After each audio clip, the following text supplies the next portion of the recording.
नमस्कार दोस्तों, आपका बहुत बहुत स्वागत है आपके अपने चैनल एनालाइज विद राजेश में। दोस्तों, आज यहाँ हम लोग रेनको चार्ट और उसके बेसिस पे ट्रेडिंग के बारे में चर्चा करेंगे। जैसे यहाँ जो चार्ट लगा हुआ है ये रेनको चार्ट है और यहाँ पे बिल्कुल क्लियर क्लियर ट्रेंड दिखाई दे रहा है और ऐसा लगता है कि मार्केट एक बार जो बुलिश डायरेक्शन पकड़ा तो बुलिश ही पकड़ा रहेगा या बियरिश पकड़ा तो बियरिश ही पकड़ा रहेगा। तो ऐसे कंडीशन में अगर सही डायरेक्शन में ट्रेड जा रहा है तो ह्यूज प्रॉफिट का एक्सपेक्टेशन हो सकता है, लेकिन हकीकत ऐसी नहीं है। हकीकत में प्राइस उतना ही क्लटर क्रिएट करता है, उतना ही चॉपीनेस दिखाता है, उतना ही अप डाउन वॉलेटिलिटी दिखाता है जितना कि नॉर्मल चार्ट में दिखाई देता है। रेनको चार्ट की विशेषता यह है कि ये विप्सॉस को हाइड कर लेता है। अब कैसे हाइड करता है चलिए बताते हैं। आप जानते हैं ट्रेडिंग में 93 to 95% लोग नुकसान करते हैं और केवल 1% लोग एफडी रिटर्न से ज्यादा कमा पाते हैं। प्रॉफिटेबल बनने के लिए लोग कोर्सेज ज्वाइन करते हैं, लेकिन अब वहां भी स्कैम मिलने लग गए हैं। प्रॉफिटेबल बनने के लिए आपको चाहिए genuine learning, genuine strategies, genuine risk management, genuine support at affordable fee, जो कि हम प्रोवाइड करते हैं। जो कंसेप्ट है सर वो क्लियर हुआ है। आपका कंटेंट तो बहुत जबरदस्त है सर। काफी पॉइंट क्लियर हो गए। पूरा ज्ञान का कोश है जो I have not seen anywhere else. Your content is one of the best in India. Top 3 में सर आपका कंटेंट आना चाहिए। इतना वाइड और इतना डेप्थ से कोई कोशिश नहीं करता सिखाने का।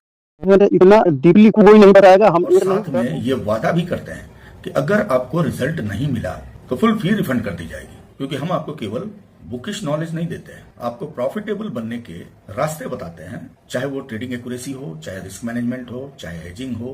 तो हमारे 3 कोर्सेज हैं जो कि आपके लिए हर तरह की ट्रेडिंग में, आप चाहे जिस प्रकार के ट्रेडर हो, आपके लिए इमेंसली हेल्पफुल होंगे। तो आप हमारे अपकमिंग लाइव सेशन भी ज्वाइन कर सकते हैं या रिकॉर्डेड कोर्सेज भी ले सकते हैं। आज ही एक्शन लीजिए, आज ही ज्वाइन कीजिए और अपनी ट्रेडिंग जर्नी को सरल और सुगम बनाइए। यहाँ पे ये जो कैंडल देख रहे हैं ये लगता है जैसे ईंटें लगी हुई हैं। कैंडल नहीं है, ईंट है। इन ईंटों को ईंट ही बोलते हैं, यानी कि ब्रिक्स ही बोलते हैं। तो दे आर ब्रिक्स और ब्रिक्स की साइज होती है। ब्रिक्स की साइज होती है का मतलब यह है कि इसका हाई और इसका लो दोनों ही फिक्स पॉइंट के होते हैं। जैसे यहाँ पे हाई और लो 20 पॉइंट का है। दोस्तों, कमिंग संडे 28 दिसंबर 11:30 AM मैं आपके लिए लेकर के आ रहा हूं एक वेबिनार, जिसमें हम लोग डिस्कस करेंगे use of smart money concept in option scalping and intraday. ये 2 घंटे का वेबिनार एब्सोल्युटली फ्री है और इसका लिंक टेलीग्राम चैनल पे डाल दिया जाएगा। If you want to join, Telegram channel पे जाकर के इसको ले सकते हैं। टेलीग्राम का लिंक डिस्क्रिप्शन में दिया हुआ है। तो जितनी भी ब्रिक्स बनेंगी, चाहे ऊपर बने या नीचे बने, ये 20 पॉइंट की ही बनेंगे। आप इन पॉइंट्स को चेंज कर सकते हैं। जैसे कि आपको रेनको सेलेक्ट करना है तो यहाँ पे जाएंगे, यहाँ पे डिफरेंट तरह के चार्ट आपको सिलेक्शन में मिलेंगे। यहाँ जो रेनको दिया हुआ है इस पे सेटिंग में जाएंगे। सेटिंग में जाने पे इस जगह पे आपको जो ब्रिक साइज चाहिए वो ब्रिक साइज दे सकते हैं और इंटर कर देंगे तो आपके दिए गए पॉइंट के हिसाब से ब्रिक साइज हो जाएगा और बाय डिफॉल्ट ये 20 पॉइंट का रहेगा। तो बहुत छोटा ब्रिक साइज लगाना भी ठीक नहीं है, क्योंकि उससे आपको विश्वास ज़्यादा दिखेंगे। रेनको का यूज ही है कि हमको स्मूथ मूवमेंट दिखाई देता है, बिल्कुल 45 डिग्री का।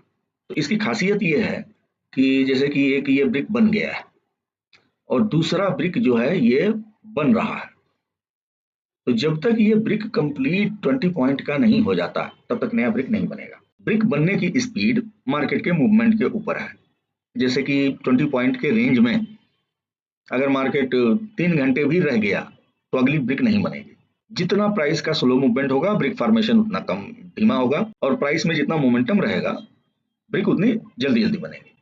अब जैसे 20 पॉइंट की पहली ब्रिक बन गई, 20 पॉइंट की दूसरी ब्रिक बन गई, प्राइस और नीचे गया तो ये भी बन गई, और नीचे गया तो ये भी बन गई। अब इस जोन में आकर के प्राइस 20 पॉइंट के रेंज में घूम रहा है तो फिर अगली ब्रिक नहीं बनेगी। और बाई चांस अगर प्राइस यहाँ से रिवर्स हो गया तो ऐसे कंडीशन में ये जो बन रही ब्रिक है ये वैनिश हो जाएगी, माने ये गायब हो जाएगी और उसकी जगह पे ग्रीन ब्रिक बनना शुरू हो जाएगी। अब जैसे मान लीजिए प्राइस नीचे आ रहा है और यहाँ एक ब्रिक बन रही है, तो ये ब्रिक कभी छोटी होगी, कभी बड़ी होगी, कभी बिल्कुल फिनिश हो जाएगी, कभी फिर बनेगी, कभी ज़्यादा बनेगी, कभी छोटी बनेगी। इस ढंग से ये बनती रहेगी जैसे जैसे प्राइस का मूवमेंट होगा। और प्राइस अगर इसके हाई से ऊपर निकल गया तो ये ब्रिक समाप्त हो जाएगी और ये जो प्रीवियस ब्रिक है इसके हाई के ऊपर तक कोई नई ब्रिक नहीं बनेगी। जब प्राइस प्रीवियस रेड ब्रिक के हाई के ऊपर जाने लगेगी तो यहाँ पे अब फिर ब्रिक जो है इस ढंग से बनने लगेगी और जब मार्केट 20 पॉइंट के ऊपर क्रॉस हो जाएगा तब ये ब्रिक बन करके कंप्लीट होगी। तब यहाँ पे जो ब्रिक बनना शुरू होगी ये ऊपर नीचे करेगी जब तक कि पॉइंट इसके 20 पॉइंट कंप्लीट नहीं हो जाते। तो इस तरह से ये चॉपी मार्केट को एब्जॉर्ब कर लेती है और 20 पॉइंट के स्लैब में ब्रिक बनाती रहती है। अब इसका मतलब ये है कि इस ब्रिक से 20 पॉइंट नीचे तक अगर कंप्लीट नहीं होता है तो नई ब्रिक नहीं बनेगी। अगर प्राइस यहाँ रिवर्ट करता है तो भी नई ब्रिक नहीं बनेगी। इस ब्रिक के ऊपर जब प्राइस जाकर के 20 पॉइंट कंप्लीट कर लेगा तब ये ब्रिक बन करके कंप्लीट होगी। तो आप इमेजिन कर सकते हैं कि यहाँ पर 20 पॉइंट इस ब्रिक का, 20 पॉइंट इसके नीचे की ब्रिक का और 20 पॉइंट इसके ऊपर की ब्रिक का। इतने रेंज में अगर मार्केट रहेगी तब तक कोई नई ब्रिक नहीं बनेगी। जब इस रेंज को मार्केट क्रॉस करके ऊपर जाएगी तब ये ब्रिक बन करके कंप्लीट होगी। ठीक है, तो इसलिए यहाँ पे जो आपको क्लियर स्मूथ ट्रेंड दिखाई देता है एक्चुअल में वैसा होता नहीं है, ये विप्सा को दिखाता नहीं है, विप्सा तो रहता ही है। तो इसीलिए रेंको चार्ट इंट्राडे या स्कैल्पिंग के लिए सुइटेबल नहीं होते। इनको अगर आप इंट्राडे स्कैल्पिंग में लेकर के ट्रेड करेंगे तो वहां पे फंसने का डर पूरा का पूरा रहेगा, क्योंकि प्राइस का मूवमेंट आपको शो ही नहीं होगा। हालांकि रेंको चार्ट आपको प्राइस एक्चुअल दिखाते हैं, अनलाइक हाइकेनाशी जहां पर कि आपको एवरेज प्राइस मिलता है, लेकिन प्राइस एक ब्रिक के ऊपर नीचे करते रहेगा, आपको पता ही नहीं चलेगा कि प्राइस का एक्चुअल कैरेक्टरिस्टिक क्या चल रहा है। आप देखेंगे ठीक है भाई ब्रिक ग्रीन बन रही है तो कोई दिक्कत नहीं है, जबकि वहां से 40 पॉइंट मार्केट नीचे से चला गया तो भी आपको ब्रिक ग्रीन ही दिखाई देगी। रेंको चार्ट लाभकारी होते हैं स्विंग ट्रेडिंग के लिए, काफी बेहतरीन होते हैं क्योंकि उसमें आपको लंबा मूवमेंट देखना रहता है। इसके अलावा रेंको चार्ट में जो प्राइस एक्शन के पैटर्न्स बनते हैं, जैसे यहाँ पे डबल टॉप पैटर्न बना है, यहाँ पर डबल टॉप पैटर्न बना है, तो उसका इफेक्ट काफी लंबा तगड़ा होता है।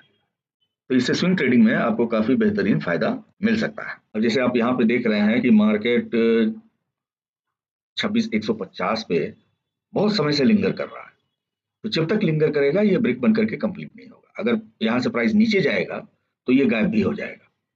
तो स्विंग ट्रेडिंग के लिए ये काफी बेहतरीन है। स्विंग ट्रेडिंग में आपको क्या है कि छोटे मोटे विपक्षों से डर नहीं लगेगा, आपको क्लियर कट ट्रेंड दिखाई देगा और आप इसमें तब तक राइड कर सकते हैं जब तक कि अपोजिट ट्रेंड नहीं दिखाई दे। देखिए वैसे रूल के अनुसार अगर आपको 3 कॉन्टिन्यूअस अपोजिट कलर की कैंडल्स दिख जाती हैं तो आप उसको ट्रेंड रिवर्सल समझिए, लेकिन ऐसी रियलिटी में नहीं होता है, क्योंकि कभी कभी रियलिटी में ज्यादा ब्रेक बनने पर भी ट्रेंड रिवर्सल नहीं होता।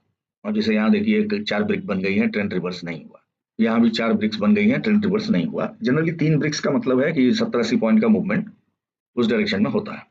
तो स्विंग ट्रेडिंग के लिए बेस्ट रहता है कि आप रेनको चार्ट के साथ में बोलिंजर बैंड लगाइए। बोलिंजर बैंड आपको बेस्ट सिग्नल देता है रेनको चार्ट के साथ में। जैसे हम लोग यहाँ पे गए और बोलिंजर बैंड सर्च किए, बोलिंजर बैंड पे क्लिक किए, तो बोलिंजर बैंड की जो नॉर्मल सेटिंग है उसमें आपको बेनिफिट नहीं मिलेगा। आप इसको सेट कीजिए, मूविंग एवरेज आप ले लीजिए 15 का, और जो स्टैंडर्ड डेविएशन है, स्टैंडर्ड डेविएशन आप ले लीजिए 1 का। तो 15 का एवरेज और 1 का standard deviation, this setting is perfect.